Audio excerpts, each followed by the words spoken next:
Verse 7.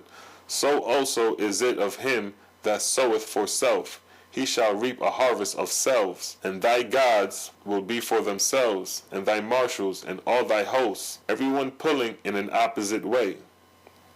Verse 8. Not suddenly will these things come upon thee, for thou shalt have a mighty kingdom, and great honor and glory, such as no other God before thee hath had in these heavens. And thy people shall be jealous to serve thee, striving with all their might to outdo one another in worshipful obedience to thee. And thy name, even the name DYUS, even the names DYUS and Lord God, shall stand for a season the highest of the earth of all names that had ever been. Verse 9. And yet the time shall come that thy name shall be cast out of earth and heaven. Even the deeds that thou shalt do shall be the means of making thy names execrable. Verse 10. Think not, O my Lord God, that thou wilt deal righteously, and keep thyself holy. Behold, I too was a revolted God, that sat upon a kingdom for my own glory. And in the time of the beginning thereof I was most resolute to practice righteousness in all things. Verse 11.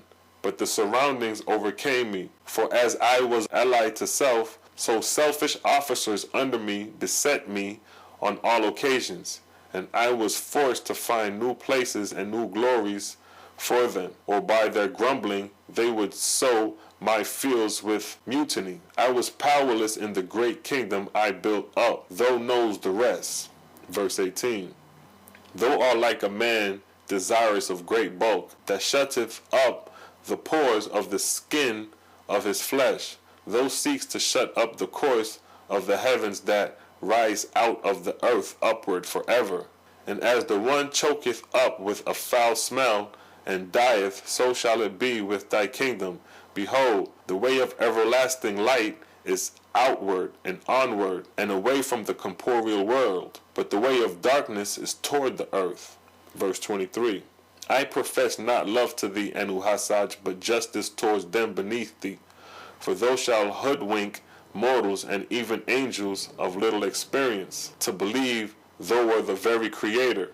But thy gods know thee as to who thou art, and the gods above thee know also. All thy days at most have been but 2,700 years. And the time shall come upon thee that thou shalt be forced by thy own fault to assert thou wert the very Creator, whose worlds have reigned thousands of millions of years. Who can carry so great a falsehood as this? And not carrying it, it shall fall down on thee and thy people, and take root and spread abroad till thy place and thy God's places are the foundation of nothing but lies. Verse 24. For the rule holdeth in all places, high and low, that according to the seed sown, so shall be the harvest, whether good or bad. Nor can any man or God alter this rule, or bend it to the left or to the right. And with that, I'd like to say peace and blessings, and catch you on the next documentary called The Laws of DYUS, the Lord God. Shalom.